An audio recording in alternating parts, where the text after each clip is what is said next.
Red రాగా ఆపేసి. Okay, చూడండి, ఈ రాజు ముందు బాగానే ఉన్నాడు, ఇప్పుడు ఇది చేసిన పనులు 4 పాయింట్లు చెప్పుకునే గురించి అసలు ఆయన ఏం పనులు చేశాడు కూడా ఒకసారి మనం బైబిల్లో చూద్దాం.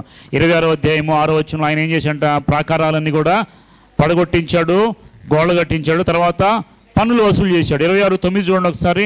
ఆయన యెరూషలేములో మూల గుమ్మముల దగ్గర, పల్లవస్థలం దగ్గర, ప్రాకారముల దగ్గర దుర్గములను కట్టించి దుర్గములు కట్టించాడు, గుమ్మములు దిట్టపరిచాడు. తర్వాత 26వ అధ్యాయం 10వ వచనం చూడండి. అదిగాక మెఫీల ప్రదేశంలోను మైదాన ప్రదేశంలో అతనికి విస్తారమైన పశువులు ఉండగా అతను అరణ్యంలో దుర్గములు కట్టించి అనేకమైన బావులు. ఇంకో విషయం తెలుసా? ఈ రాజు వ్యవసాయాన్ని బాగా ప్రోత్సహించాడు. ఏ రాజు అయితే దేశంలో అగ్రికల్చర్ డిపార్ట్మెంట్ని డెవలప్ చేస్తాడో దేశం బాగుంటుంది. ఈయన ఏం చేశాడంట? ఈ రాజ్యంలో పశు సంపదను కూడా ఆయన ప్రోత్సహించాడు. 10వ వచనంలో చూడండి. అదిగాక మెఫీల ప్రదేశంలో మైదాన ప్రదేశంలో అతనికి విస్తారమైన పశువులు ఉన్నాయి.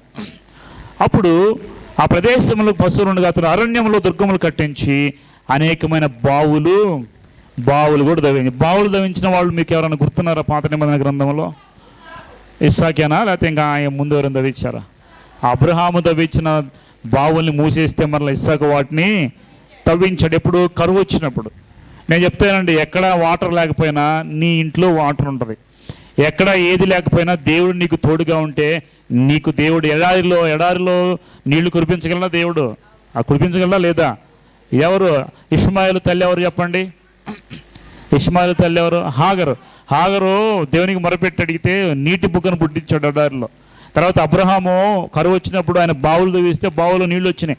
అవి తర్వాత శత్రువులు మూసేస్తే ఇస్సాకు ఉన్న సమయంలో ఇస్సాకు బావులు దూతుని వచ్చి మరలా ఇస్సాకు మీదకి అడ్డుపడతారు వాళ్ళు. ఇది బావులు మావి అయినా కానీ బావులు తవ్విస్తాడు. కరువులో దేవుడు వాటర్ని పుష్కలంగా ఇస్తాడు. కాబట్టి నీవు గనక దేవుని మీద ఆధారపడి నమ్మకంతో నువ్వు బావులు తవ్వగలిగితే, అంటే నువ్వు చేయగలిగిన పనిని దేవుడు ఏం చేస్తాడు? కరువులో కూడా నిన్ను పోషిస్తాడు, నీకు సమృద్ధిని ఇస్తాడని మనం నేర్చుకోవాలి ఇక్కడ. కాబట్టి నేను ఏం చేసాడు? ఈ రాజు బావులు తవ్వించి వ్యవసాయాన్ని ప్రోత్సహించాడు. కాబట్టి ఆ దేశంలో ఆహారం సమృద్ధిగా ఉండేది. ఇదంతా దేశాన్ని బాగా అభివృద్ధి చేశాడు మొట్టమొదటి టైంలో. అంటే ఫస్ట్ హాఫ్లో ఈ రాజు బాగా పరిపాలన చేశాడు. కానీ తర్వాత చూడండి 20వ అధ్యాయం 11వ వచనం కూడా చూడండి. యుద్ధమునకు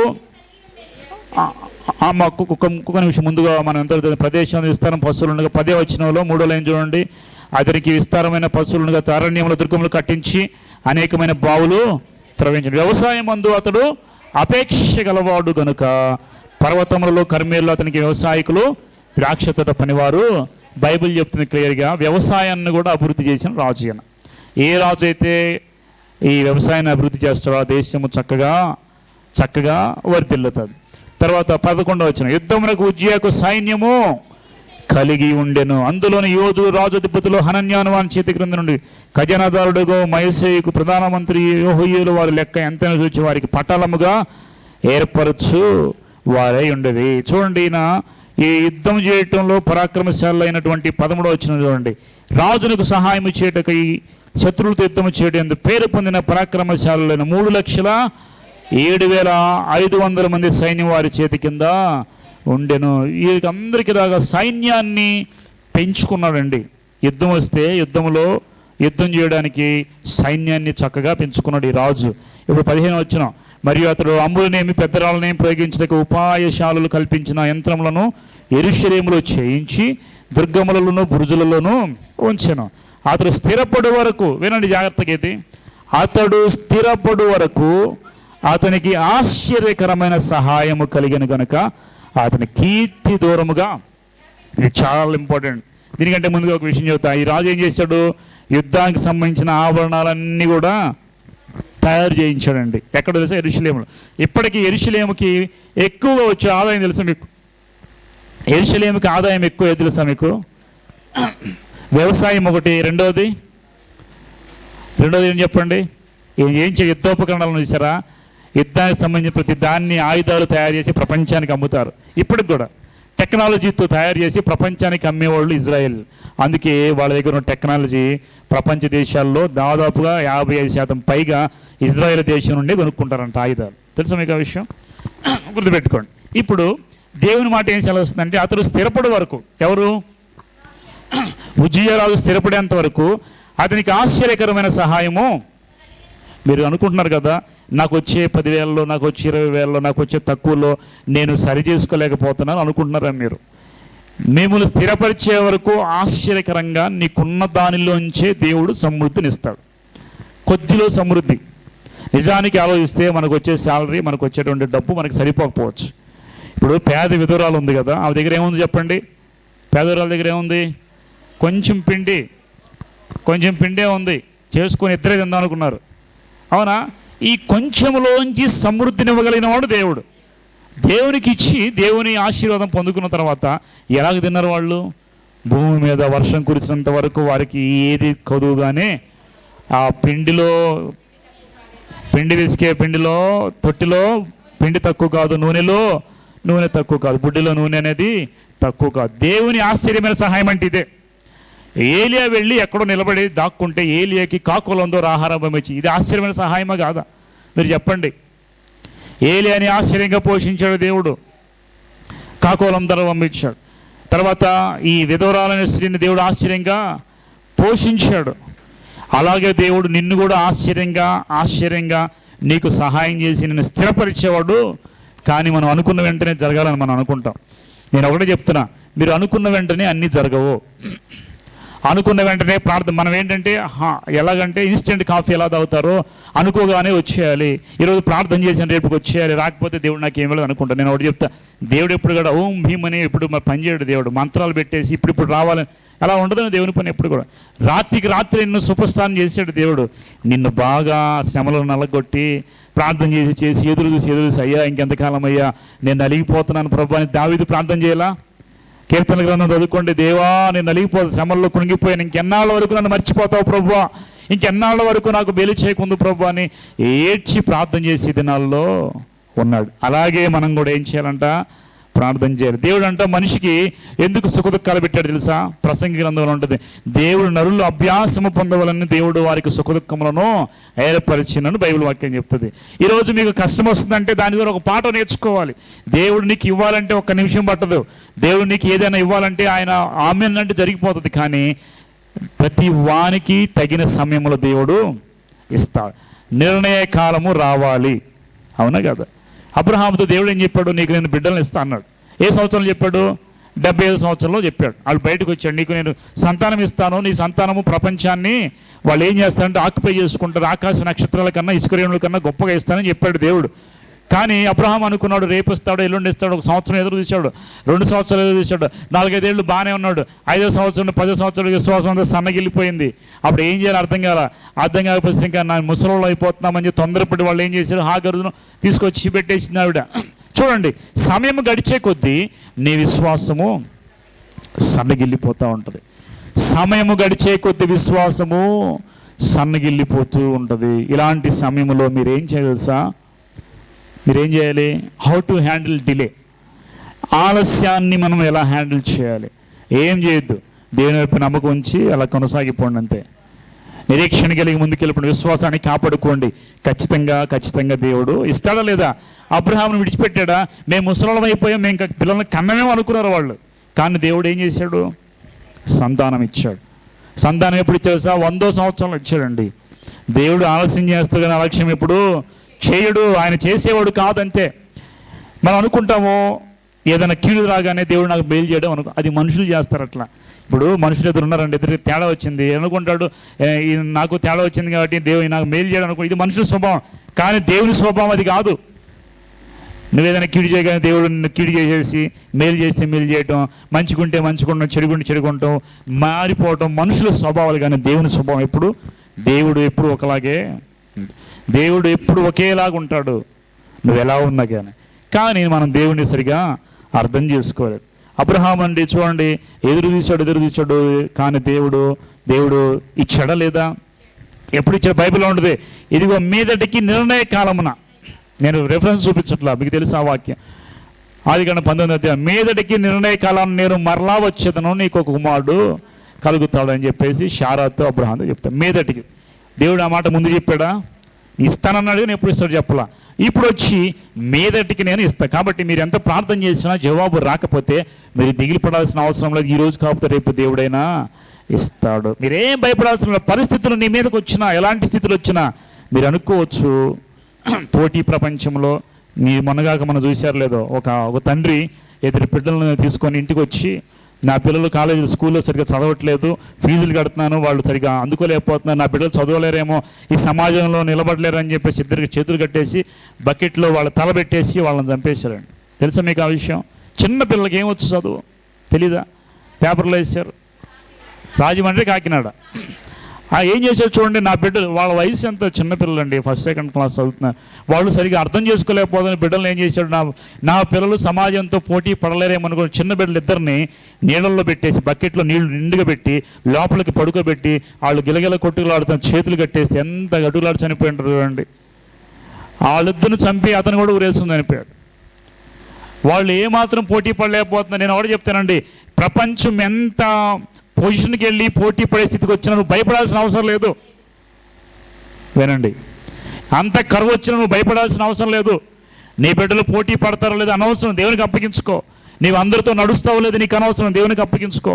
నేను చెప్తున్నా, దేవుడు ఎలాగ పని చేయాలో అలాగే పని చేస్తాడు. దేవుని పని ఎప్పుడు స్టార్ట్ అవుతుందో తెలుసా? మీరు ప్రార్థన చేసి ప్రభుకి అప్పగించినప్పుడు దేవుని పని ప్రారంభిస్తాడు దేవుడు. యోసేపును రాజుగా చేయడానికి దేవుడిని ముందుగా నిర్ణయించి ఆయన పని చేస్తున్నాడు కాబట్టి ఇస్సాకును తీసుకెళ్ళి గుంటలో పడేశాడండి. తెలుసా మీకు ఆ విషయం? అందరూ అనుకుంటున్నారు యోసేపు మొట్టమొదటిగా అన్నలు ఏం చేశారు, చంపేద్దామని గుంటలో పడేశారు. దేవుడు పని చేస్తున్నాడు కాబట్టి గుంటలో పడ్డాడు ఆయన. మీరు అనుకున్నారు ఈరోజు నేను గుంటలో ఉన్నాను, దేవుడు నన్ను విడిచిపెట్టాడు అనుకోవద్దు ఎప్పుడు కూడా. మీరు నేను ఇరుకులో పడ్డాను, నాకు ఏది సహాయం లేదు, నేను చీకట్లో ఉన్నాను అనుకుంటున్నారా మీరు? దేవుడు పని చేస్తున్నాడు కాబట్టి నిన్ను అక్కడ పడేశాడు. అవునా కదా? గుంటలో పడేస్తే ఒక యోధ వచ్చి అంటాడు, ఇదిగో నువ్వు లే, తీసుకెళ్ళి మిద్యానీయులకి అమ్మేసి, వాళ్ళు తీసుకెళ్ళి ఆ దేశంలో అమ్మేస్తారు. కాబట్టి ఎందుకు చంపాలి మనం అనుకున్నారు. ఇప్పుడు ఈ తమ్ముడిని అమ్మేయటం అనేది దేవుని ప్రణాళిక కాదా? ఈ తమ్ముడిని తీసుకెళ్ళి యోసేపుని వాళ్ళకి అమ్మటం అనేది దేవుడు పనిచేస్తున్నాడు అక్కడ కాబట్టి అమ్మేశాడు. ఈరోజు నీ వాళ్ళు నిన్ను అమ్మేయచ్చు, ఈరోజు నీ వాళ్ళు నిన్ను ఎన్నైనా అనేయచ్చు. దేవుని యొక్క ప్రణాళిక మీకు తెలియదు ఆ విషయం.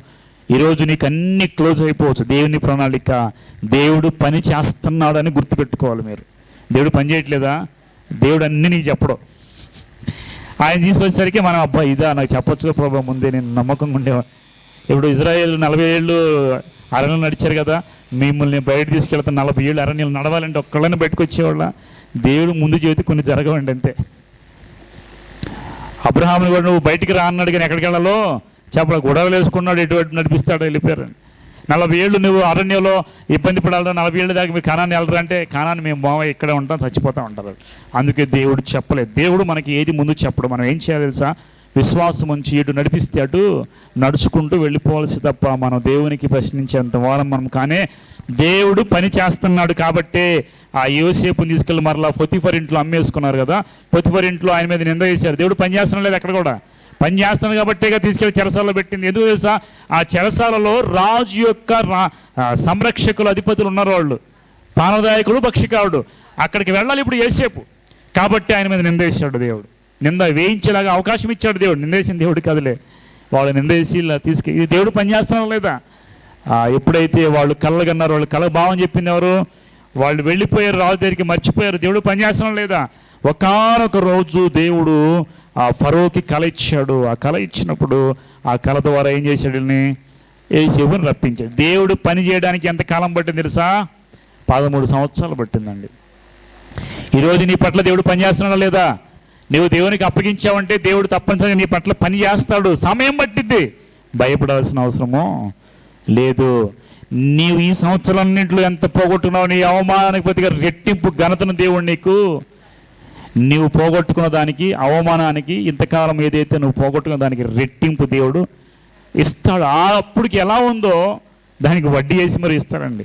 నువ్వు భయపడాల్సిన అవసరం లేదు పరిస్థితులకి, డబ్బు విషయంలో, పరిస్థితుల విషయంలో, ఆరోగ్య విషయంలో నువ్వేం భయపడక ప్రభువుకి అప్పగించు ధైర్యంగా. అందుకే ప్రభు చేత ఆనందించండి, ఎల్లప్పుడూ ఆనందించు. మరలా చెప్పుదును, ప్రభువునందు ఆనందించుడు. Rejoice in the Lord always.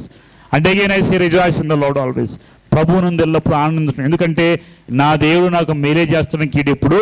అది నీవు నమ్మితే నువ్వు భయపడవంతే. నీకు ఏ సమయం ఏది కావాలో అది దేవుడు ఖచ్చితంగా. ఒకటి, God is good all the time. అన్ని వేళల్లో దేవుడు మంచివాడే, మనమే మంచివాళ్ళం కాదు నిజం చెప్పాలంటే. అవునా కదా? దేవుడు ఎప్పుడు మంచివాడు. దేవునికి నువ్వు అప్పగించావంటే దేవుడు పని చేస్తాడు. అది ఎలా పని చేస్తాడు నీకు తెలియదు. కాబట్టి గుర్తుపెట్టుకోండి, దేవుడు ఆశ్చర్యంగా అతడు స్థిరపడేంత వరకు అతనికి ఆశ్చర్యమైన సహాయము కలిగిన కనుక అతని కీర్తి దూరముగా వ్యాపించెను. అద్భుతమైన సహాయం. ఈ విషయంలో మనం ఎక్కడికో వెళ్ళిపోయాం. దేవుడు ఎలా ఇచ్చాడంటే వాడికి స్థిరపడే వరకు అతనికి ఆశ్చర్యమైన స్థిరపడే అంతవరకు మీరు వెయిట్ చేయండి, స్థిరపడే అంతవరకు మీరు ఎదురు చూడండి ప్రభు దగ్గర, స్థిరపడే అంతవరకు మీరు తొందరపడకండి. దేవుడు స్థిరపరిచేంత వరకు నెమ్మది కలిగి, దేవుడు అన్నాడు కదా, ఆ తగిన సమయమందు ఆయన మిమ్మల్ని హెచ్చించినట్లు దేవుని బలిష్టమైన చేతి కింద దీన మనస్కులే ఉండి, గర్వపడొద్దు, దీనంగా ఉండండి. దేవుడు తగిన సమయంలో ఏం చేస్తాడంటే మనల్ని హెచ్చిస్తాడు. ఆశ్చర్యమైన సహాయం. ఇప్పుడు సెకండ్ హాఫ్కి వెళ్ళిపోదాం, నేను చెప్పి ముగించేస్తా. సెకండ్ హాఫ్లో ఏం చేశాడు 26:15 దేవుడు ఆయన ఏం చేశాడు, బాగా వ్యాపింపజేశాడు, స్థిరపడేంత వరకు ఆశ్చర్యమైన సహాయం కలుగ చేశాడు. 16వ వచనం చూడండి. ఇప్పుడు ఆయన రెండో కోణం చూద్దాం. 16వ వచనం, అయితే అతడు స్థిరపడిన తర్వాత అతడు మనస్సును గర్వించి, ఇదండి చాలా నేర్చుకోవాలి ఇప్పుడు మనం. నేను ఒక విషయం చెప్తా, ఉన్నత స్థానానికి వెళ్ళడానికి ఎంత ప్రయాసపడతామో, ఉన్నతమైన స్థితికి వెళ్ళడానికి ఎంత ప్రయాసపడతామో అక్కడికి వెళ్ళిన తర్వాత కూడా అంతే భయంగా బతకాలి. గొప్పవాడు అవటమో చాలా ప్రయాసపడ్డ గొప్ప విషయం, కానీ అది నిలబెట్టుకోవాలంటే కూడా ఎలా ఉండాలి సార్? హంబుల్గా ఉండాలి. నువ్వు ఆశ్రయించబడగానే, నువ్వు స్థిరపడగానే, డబ్బు రాగానే, ఉద్యోగం రాగానే, మనకు అన్ని రాగా ఇంకా నాకేంటి అనేస్తారండి. ఒక వ్యక్తి జాబ్ లేదని చాలాసార్లు నా దగ్గర ప్రార్థన చేయించుకొని, జాబ్ కోసం నన్ను అందరూ చాలా తేలిగ్గా చూస్తున్నారు, నన్ను ఎలా ఇలా మాట్లాడుతున్నారని అందరూ అవమానిస్తుంటే ఒకసారి ఎప్పుడు చాలా సంవత్సరాల క్రితం నా దగ్గరికి వచ్చి ఏడ్చి ప్రార్థన చేయించుకున్నారు. ఇలాంటి దేవుడు నీకు ఇస్తాడు తప్పనిసరిగా. అంటే తర్వాత బ్యాంక్ ఉద్యోగం వచ్చింది. బ్యాంక్ ఉద్యోగం వచ్చిన తర్వాత వచ్చింది, స్టైల్ మారింది అని ఏం పాట పాడుకుంటుంది. ఇంకా ఎవరైతే గర్వంగా అహంకారం వాళ్ళ మించి గర్విష్ట అయిపోయింది. వాళ్ళ మించి అహంకారం వచ్చేసింది. అనుకున్నాను, నిన్నదాకా నువ్వు కూడా ఇలాగే లేదని బాధపడ్డావు, ఇప్పుడు నీకు రాగానే నువ్వు ఇలా చేసేస్తున్నావు అంటే సమయం లేక చాలామంది తగ్గించుకున్నట్టు ఉంటారు, అవకాశం లేక చాలామంది అలా ఉంటారు. రాగానే ఏం చేస్తారు, వాళ్ళు అసలు రంగు భయపెట్టిద్దని. నీకు అన్నీ లేనప్పుడు అన్నీ ఉన్నప్పుడే చూడాలి నిన్ను. అర్థమవుతుందా? మనిషి స్వభావం అన్నీ లేనప్పుడు బయటపడిద్ది, అన్నీ ఉన్నప్పుడు బయటపడిద్ది. గుర్తుపెట్టుకోండి, దేవుడు ఆశ్రయించినంత వరకు మౌనంగా ఉన్నాడు, చక్కగా ఆశ్రయించబడ్డాడు, స్థిరపరిచాడు దేవుడు. ఇంకా నీ దిగిలనుందా? ఇప్పుడు నేను ఏం చేశాడంట, అయితే అతడు స్థిరపడిన తర్వాత అతడు మనస్సును గర్వించి, ఎక్కడ గర్వించాడు అంటే మనసులో గర్వం వస్తే ఏమైపోతుంది, చెడిపోతారు. ఒక ఎగ్జాంపుల్ చెప్పండి, మనసుని గర్వించి చెడిపోయిన వాళ్ళు. ఇంకా మనసును గర్వించి తోసివేయబడ్డాడు ఎవరు? లూసిఫర్ అండి. మనసులో అనుకున్నాడు, దేవునికేనా నాకు కూడా ఈ ఘనత వస్తే బాగుండు అనుకున్నాడు. దేవుడు వెంటనే అతని సమూహాన్ని మొత్తాన్ని పరలోకము నుండి గెంటి వేశాడండి. మనస్సున గర్వించి ఎవరైతే గర్వంతో ఉంటారో దేవుడు ఒక్క నిమిషంలో వాళ్ళని పాతాళానికి దొక్కేస్తాడు. కాబట్టి గుర్తుపెట్టుకోండి, దేవుడిని ఆశ్రయించిన తర్వాత నిన్ను అన్నీ ఇచ్చి నిన్ను నిలబెట్టిన తర్వాత నేనేంటి ఏమనుకుంటున్నావు అని మాటలు ఎప్పుడు మాట్లాడద్దండి. విశ్వాసులు అలా మాట్లాడకూడదు. నువ్వు ఎంత హెచ్చించబడతావు అంత తగ్గించుకో, దేవుడు ఇంకా హెచ్చిస్తాడు. దావీదు అంటాడు కదా, దేవా ఎంతగానో నువ్వు హెచ్చించుటకు నేను ఏ పార్టీ వాడని ప్రభువా. నిన్న దాకా మనకు లేదు, ఉన్న వాళ్ళని చూసి ఏడుస్తాం, ఈరోజు రాగానే మనం కూడా అలకలాగా అయిపోతాం. ఎప్పుడు కూడా నీకున్న స్థితిని బట్టి ఒక పాట పాడతాడు కదా ఒక ఆయన, ఏం పాఠం అది, నీవిచ్చినదేనయ్యా అనే పాట పాడతారు చూసావా. నాకున్న స్థితి, నాకున్న కుటుంబం, నాకున్న ఉద్యోగం, ఏం పడ్డది, నాకంటూ లోకాన ఏదీ లేదయ్యా, ఒకవేళ ఉందంటే నీవిచ్చినదేనయ్యా. తర్వాత నాకు రాదు. నాకు ఉన్న సౌభాగ్యం, నాకు ఉన్న సౌందర్యం, కేవలము సౌందర్యాన్ని బట్టి గర్వపడ్డ వాళ్ళు ఎంతమంది ఉన్నారు? వస్తీ రాణి సౌందర్యం, నేను సౌందర్యవంతురాలను గర్వపడిన దేవుడు ఏం చేసి ముళ్ళ గుచ్చమ్మని పంపించాడు. ఆవిడ ప్లేస్ ఎవరిని పెట్టాడు? ఎస్తేర్ని పెట్టాడు. నువ్వు గర్విస్తే నీ స్థానం పోతుందంటే. నేను ఇలాంటి వాడిని గర్వపడింది సాతాను, దేవుడు ఆ స్థానం దూసేసాడు. దేవుని దగ్గర గొప్ప స్థానంలో ఉన్నటువంటి లూసిఫర్ పడగొట్టబడ్డాడు. వస్తీ అందులో ఏం చేసింది? గర్వించింది. దేవుడు ఏం చేశాడు? ఆమెను తీసి దీనురాలను ఎస్తేర్ని పెట్టాడు. ఒక 5 తలాంతులు తీసుకున్నవాడు దేవునికి నిలబడి, 1 తలాంతు తీసుకున్నవాడు వాడి లాక్కొని ఉన్నవాడికి ఇచ్చాడు. నువ్వు ఏదైతే గర్విస్తావో, ఏ విషయంలో గర్విస్తావో ఆ స్థానము కొట్టివేయబడుతుంది. తర్వాత మాటలు ఏముంది? ఇంకా నీవు ఇచ్చిన సౌభాగ్యం, నీవు ఇచ్చిన ఈ పొలం, ఈ ధనం, ఈ కుటుంబం, ఈ ఉద్యోగం నీవు ఇచ్చిందే, ఈ బలం కూడా నీవు ఇచ్చిందే ప్రభువా, కేవలము నీదేనయ్యా. చక్కగా రాసేటువంటి పాట. అలా అనుకోవాలి మీరు. యేసయ్యా ఈరోజు నాకు ఏదైనా ఉందంటే అది నువ్వు ఇచ్చిందే. నేను కష్టపడి తెచ్చుకుని అనుభవకండి, నేను కష్టపడి సంపాదించుకుని అనుభవకండి. అవునా? దేవుడు ఆశీర్వదించకపోతే మనకి ఏది కూడా రాదు. నేను ఎవడో చెప్తా, దావీదు అంటాడు, ఇదిగో దేవా ఈరోజు నేను ఇలా ఉన్నానంటే గొర్రెలు మేపుకుని నన్ను తీసుకొచ్చి నువ్వు రాజుగా చేసావు, ఎంతగా నన్ను హెచ్చించుటకు నేను ఏ పార్టీ వాడను ప్రభు అని. దావీదు అంత గొప్ప దావీదే. రాజుని మించిన పోస్ట్ ఏదైనా ఉంటుందా? కదా, అలాంటి పోస్టులో ఉన్న దావీదు ఎంతగా నన్ను హెచ్చించుటకు నేను ఏ పార్టీ వాడిని ప్రభు అని దేవునికి నమ్మకంగా ఉన్నాడు. ప్రతిరోజు ఎన్నిసార్లు ప్రార్థన చేశాడండి? 7 మార్లు. రాజు అయినా కానీ నాకు పని లేదే, నేను బిజీగా ఉంటా అనుకున్నాడా? ఏ స్థితిలోనైనా కానీ ప్రభు నీ సమయం రాగానే అన్ని పక్కన పెట్టేసి వెళ్ళిపోయి ప్రార్థన చేస్తుంది. అదే మనకు ఉద్యోగం రాగానే, ఉద్యోగం చేస్తే బాగా ప్రార్థన చేస్తాం. జాబ్ రాగానే ఖాళీ ఆడ ఉంటుందండి, టైం ఆడ ఉంటుందండి, నాకు అసలు కుదరట్లేదండి. ఇది మనం చెప్పే మాట. నీకు ఇచ్చిన దేవుణ్ణి మర్చిపోవద్దు ఎప్పుడు. ఈయనేం చేసిండ? మనసును గర్వించి చెడిపోయాడు. అతడు ధూపపీఠం మీద ధూపం వేయటకు యెహోవా మందిరంలో ప్రవేశించి తన దేవుడిని యెహోవా మీద ద్రోహము చేయగా. ఇంకో తప్పు చేశాడు. ఒకటి, ఆయన చేసిన తప్పు పని ఏంటి? మనసులా గర్వించాడు. రెండోది ఏం చేశాడు? ధూపం వేసి యెహోవాకు ద్రోహం చేశాడు. ధూపం ఎవరయ్యాలి? కానీ నేనేం చేశాడు? రాజుగా ఉండి నేనే ధూపం వేస్తానని ఆ యాజకుని పోస్ట్ తీసుకొని ఎవరు చేయాల్సిన పని వాళ్ళే చేయాలండి. ఈయన రాజు, దేవుడు రాజుగా నియమించాడు, కానీ యాజకుని పాత్ర తీసుకొని ఆయన దేవుని ఎదుట ద్రోహము చేయగా. యాజకుడు అతనితో కూడా ధైర్యవంతుని యెహోవా యాజకులు 50 మంది అతని వెంబడి లోపలికి వారు రాజును ఉజ్జీని ఎదిరించి, యెహోవా ధూపం వేటుగా ప్రతిష్ఠించబడిన అహరోను సంతతిని యాజకుల పనిగా నీ పని కాదు, పరిశుద్ధ స్థలం నుండి బయటికి పొమ్మ, నీవు ద్రోహము చేసి నన్ను దేవుడిని యెహోవా సన్నిధిని ఇది నీకు ఘనత కలుగు చేయని చెప్పగా, ఉజ్జియా ధూపం వేటకు దుపాది చేతపడి రౌద్రుడై యాజకుల మీద కోపము చూపించాడు. ఏం చేశాడంట? ఎవరి మీద కోపం చూపించాడండి? నాకు రాజుని, నాకు అధికారం, నువ్వెవడు నాకు చెప్పడానికి? యాజకులైనటువంటి వారిని, దేవుని సేవకులైన వాటిని నువ్వెవడు అని మాట్లాడాడండి ఇక్కడ. అవునా కదా? వాళ్ళు వచ్చి ఏమన్నారు? అయ్యా రాజు, నువ్వు ఆ తప్పు చేయొద్దు, దేవుని ద్రోహం చేయొద్దు, అది యాజకుల పని, అహరోను సంతతి చేయాలి, యాజకత్వం నువ్వు చేయకూడదని మంచిగా చెప్పారు. విన్నాడా? ఇదే పని ఒకళ్ళు చేశాడు గతంలో. ఎవరు చెప్పండి? ఒక రాజు సమూయేలు రాకుండానే వస్తానని చెప్తే వచ్చే సమయం ఎదురు చూడకుండా సౌలే వచ్చి ఏముందిలేని ధూపం వేసాడండి. మీరు అనుకుంటారు ఒకసారి పాషలతో పని ఏముందిలేండి, మనం చేసుకుందాం, ఆయన పిలిస్తే చందాలు ఇవ్వాలి అనుకునేవాళ్ళు లేకపోలేదా? ఉన్నారు. ఎవరి పని వారే చేయాలి. ఇప్పుడు నేను వెళ్ళి రాజుకుంటానంటే దేవుడు ఒప్పుకుంటాడా? ఒక రాజు ఉన్నాడు అమెరికా దేశానికి, ఒక ప్రవక్త బిల్లీ గ్రహం గారు, మంచి సేవకుడు. ఆయన వచ్చి ప్రెసిడెంట్ ఉండమంటే అది నా పని కాదు, ఆత్మరక్షణ పని అన్నాడు. అదే నాలాంటి వాడు అయితే అబ్బా అమెరికా అధ్యక్షున వెళ్ళిపోయి దూకేస్తా. నేను దూకంలో చెప్తున్నా. అంటే మనుషుల స్వభావం అది. అంటే నీకు అధికారం వస్తుందంటే దేవుడిని విడిచిపెట్టి వెళ్ళిపోయి ఎంతమంది లేరండి? అలాంటి స్థితిలోకి ఎవరికి ఏ పని ఇస్తే ఆ పని మనము చేయాలి. ద్రోహం చేశాడు యాజకత్వం చేసి. వాళ్ళు వచ్చి చెప్పారు యాజకులు 50 మంది లోపలికి, అయ్యా ఏదు నీకు తప్పు వస్తుంది ఏదంటే ఆయన ఏం చేశాడు చూడండి ఒకసారి.